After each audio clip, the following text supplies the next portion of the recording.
नमस्कार हजुरहरूलाई नेपालप्लान.com मा स्वागत छ। आजको यो गाइड भिडियो चाहिँ हामी लोकल एक्सपर्टहरूको लागि हो। लोकल एक्सपर्टहरूले चाहिँ कसरी आफ्नो प्रोफाइल सेटअप गर्न सक्छ, आफ्नो आइटिनेरीहरू कसरी बनाउने जस्ता कुराहरू चाहिँ आज यो एप्लिकेसनको थ्रुबाट कसरी गर्न सकिन्छ भनेर कभर गर्ने उद्देश्यले चाहिँ यो भिडियो बनाउँदैछु। हेर्नुहोस् राम्ररी।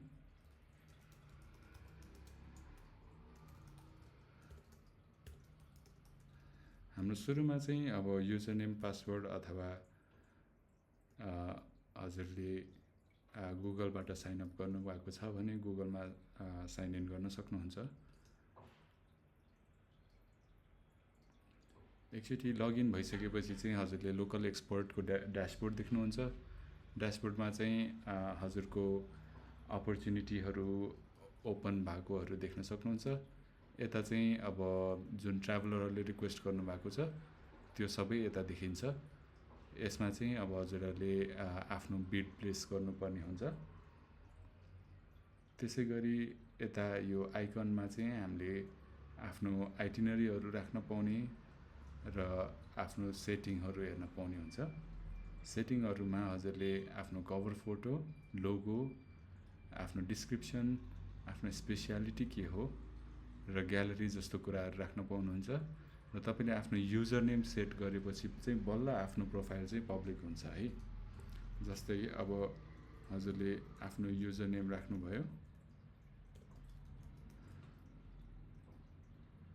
त्यसपछि सेभ गर्नुभयो भने चाहिँ अब हजुरले नेपालप्लान.com/ आफ्नो युजर नेम राख्दाखेरि चाहिँ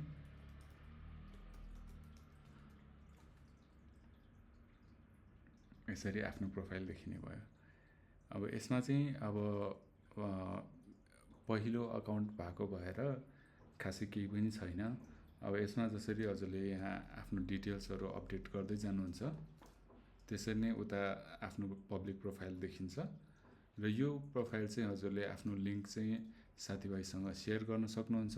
आफ्नो इन्स्टाग्राम अथवा अरू सोसियल मिडिया प्लेटफर्महरूमा राखेर आफ्नो प्रोफाइलहरूबाट सेयर गर्न सक्नुहुन्छ। यो हजुरको प्रोफाइलबाट आएको आइटिनरीहरूमा यदि कसैले अप्लाई गर्छ भने यो चाहिँ अरू लोकल एक्सपर्टहरूलाई चाहिँ यता देखिए जस्तो गरी देखिँदैन। यो चाहिँ सिधै तपाईँलाई मात्रै अभाइलेबल हुन्छ र तपाईँले मात्र एक्सेस गर्न पाउनुहुन्छ। एउटा आइटिनरी कसरी बनाउने भनेर पनि हेरौँ। यसरी आफ्नो माई आइटिनरीमा जान सक्नुहुन्छ र यसरी आफ्नो आइटिनरी बनाउन सक्नुहुन्छ। यो चाहिँ डेमोको लागि मात्र भएर मैले खासै नसोचिकन लेख्दैछु। अब यसमा आफ्नो आइटिनरीको टाइटल राखेपछि एउटा डेस्टिनेसन पनि सेलेक्ट गर्न सक्नुहुन्छ। यो डेस्टिनेसनको हेल्पले चाहिँ के हुन्छ भनेदेखि तपाईँको यो सेभ भइरहेको हुन्छ र अरू त्यही डेस्टिनेसनमा आएको पब्लिक रिक्वेस्टहरूमा चाहिँ हजुरले यो प्रिसेट आफ्नो आइटिनरी चाहिँ सेलेक्ट गर्न पाउनुहुनेछ।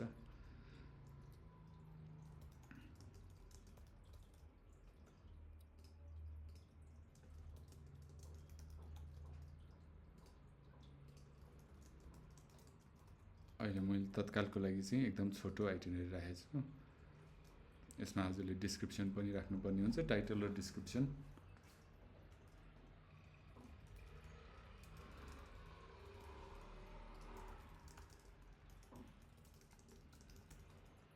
हजुरले आइटिनरीहरू बनाउँदाखेरि चाहिँ सकेसम्म डिटेल्ड बनाउनु भयो भने चाहिँ ट्राभलरहरूलाई सजिलो हुने गर्दछ।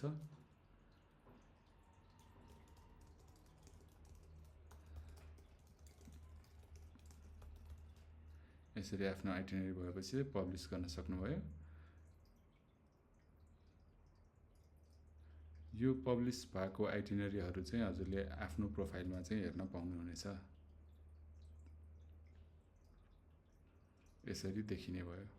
अब यसमा चाहिँ मैले छुट्टै कभर फोटो चाहिँ राखिनँ, त्यो भएर यसले चाहिँ मनासलु सर्किट सेलेक्ट गरेको भएर त्यो डेस्टिनेसनको फोटो चाहिँ देखिने बनाइदिएको हो।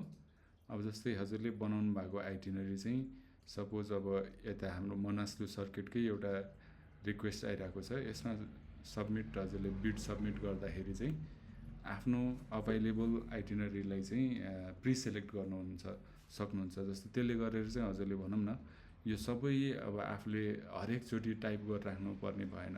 हजुरको बेसिक आइटिनरी चाहिँ आफूले आफ्नो आइटिनरी अनुसार यहाँबाट सेलेक्ट गरेपछि आउने भयो र त्यसलाई चाहिँ अब यो रिक्वेस्ट बेसमा चाहिँ कस्टमाइज गर्न सक्नुहुन्छ। अब जस्तै यहाँ के कुराहरू मेन्सन गरेको हुन्छ कस्टमरले, जस्तै अब उहाँले चाहिँ अब काठमाडौँबाट आएर पोखरामै एन्ड गर्नुपर्ने छ भन्ने जस्तो कुरा गर्नुभएको छ होइन। सो अब सायद यहाँ चाहिँ त्रिभुवन इन्टरनेसनल एयरपोर्टको सट्टा पोखरा इन्टरनेसनल एयरपोर्ट हुन सक्यो। त्यसरी नै हजुरले यो डिटेलहरू सबै फिलअप गरेर आफ्नो बजेट कस्तो छ, उहाँले अब 1300 देखि 2400सम्मको बजेट चाहिँ राख्नु भएको छ 2 एडल्ट्सको लागि।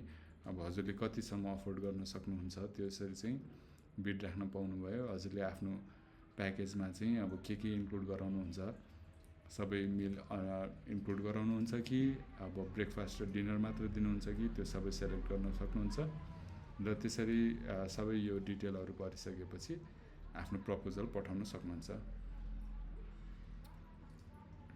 त्यस्तै गरी हजुरले आफ्नो लोगो पनि राख्न सक्नुहुन्छ, आफ्नो कभर फोटो राख्न सक्नुहुन्छ र आफ्नो सर्ट डिस्क्रिप्सन राख्न सक्नुहुन्छ।